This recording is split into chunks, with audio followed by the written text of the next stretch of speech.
Chelsea Football Club are set to complete the transfer of Mamadou Sarr from Strasbourg. The 19-year-old centre-half is about to join them. I'm going to tell you the positives and the negatives because a lot of the Chelsea fan base is having a meltdown. We finally understand what's going on with Renato, Veiga and João Félix because Juventus and AC Milan are coming back in for the players and Fabrizio is talking again. And finally, I've got bad news regarding the midfield. This news is not pleasant for me to bring up, but it looks like Lesley and Santos aren't coming back because Enzo Maresca thinks we've got enough numbers. Don't piss me off, all right? Let's break this down. Let's talk about this logically, not emotionally, and try to apply some context into everything that we discuss. But before we get started, number one, hit the like button. Recently, we've not been getting to 1,000 likes. I don't know what's going on here. So support the channel. You will watch on a regular basis. And subscribe. We're like 250 away from 39,000. And like I said, I want to hit that before the end of the month. It will be massive. Plus, I've got a match review of the Wolves game today, so make sure you don't miss it. Let's talk about the breaking news. The big news regarding Chelsea acquiring Mamadou Sarr from Strasbourg. Firstly, who is he?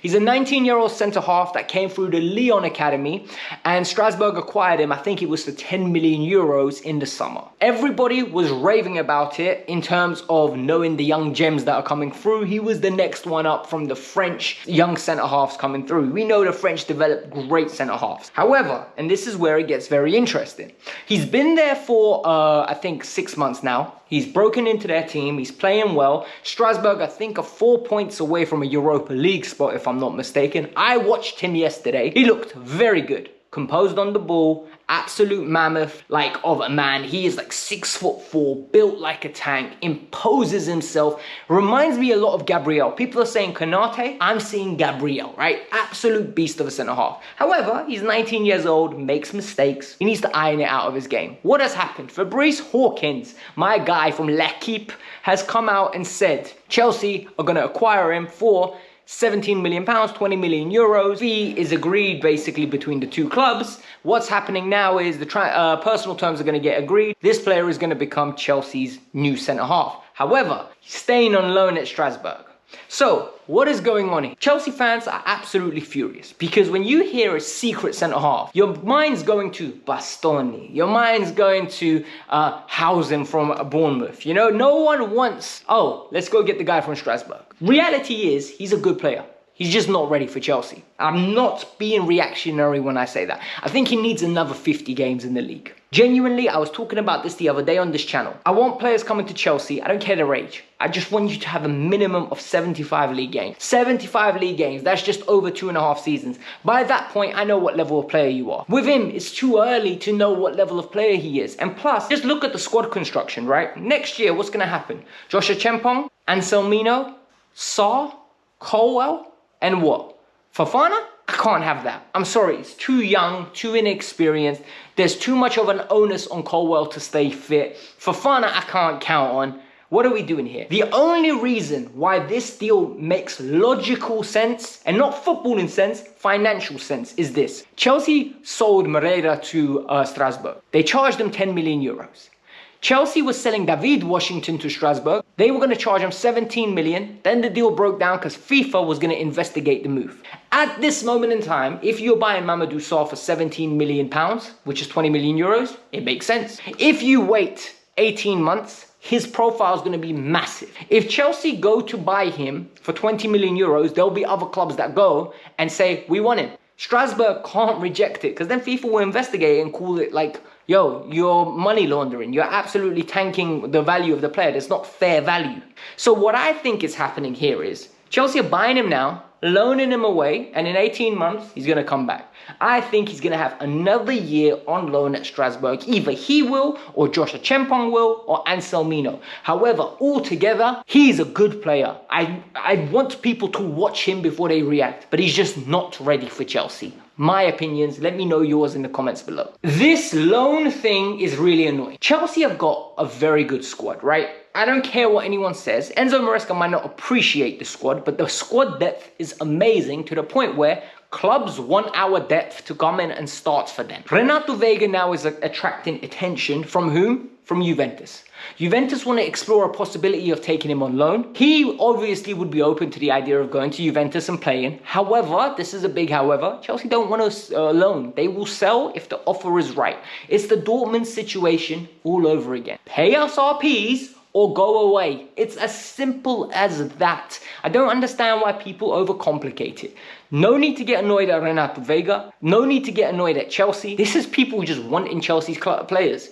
When you do well, your players are attracted by other clubs. They are going to want to take your players. If you're doing poorly, no one wants your players. So Fabrizio said, Juventus are exploring the possibility of a loan. Chelsea aren't interested in one of those. ESPN UK now is coming out and saying a similar thing for João Félix. AC Milan want João Félix. They want him on a loan. What has happened? Let's apply some context and some logic into this.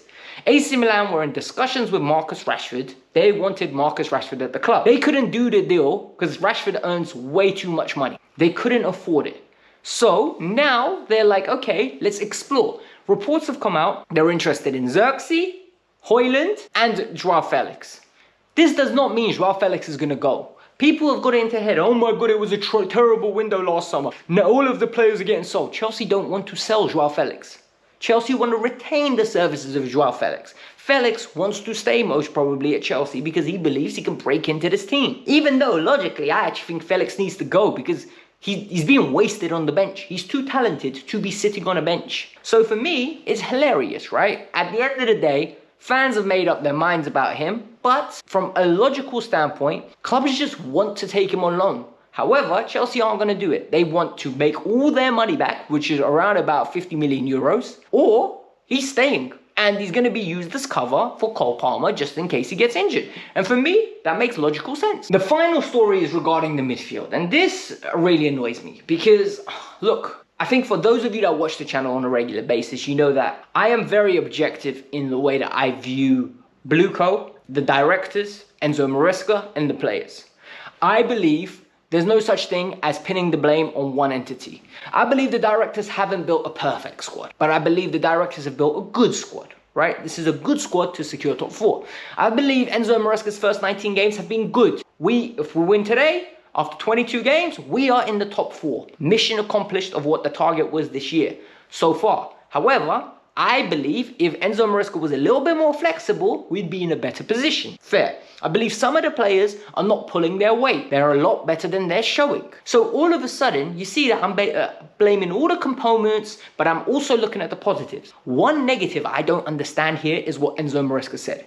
He said if Lavia and Enzo aren't injured, they're just 50-50 for the game coming up against Wolves. Bro, it doesn't matter. We need more cover than Lavia, Enzo and Caicedo.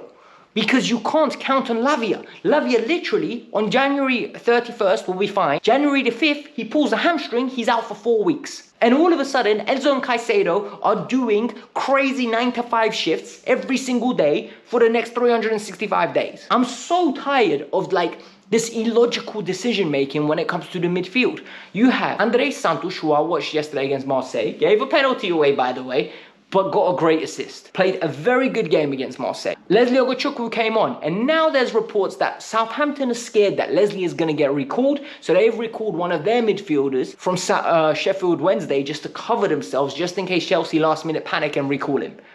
Honestly, Chelsea need to recall Lesley Ogochukwu, and I'm going to explain to you why. Lesley will take the 6 role as coverage. He can also do the 8 role. Caicedo can do the 6 role and can do the 8 role. Enzo can do the 8 role as well as playing the 10. Lavia can play in the 6 role and the 8 role.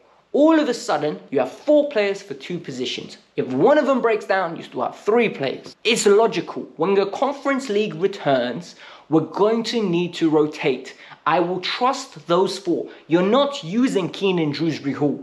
You don't trust Veiga. So for crying out loud, please recall one of them. And the answer is Lesley. Don't recall Santos. Why? Because Strasbourg could make Europa League football, and next year that will be a very attractive place to send Pies. It will be a very attractive place to send Sarr and an Anselmino. Let them go. Let them develop. But it is what it is. Guys, this was the Kavkas View. I hope you lot enjoyed this quick update.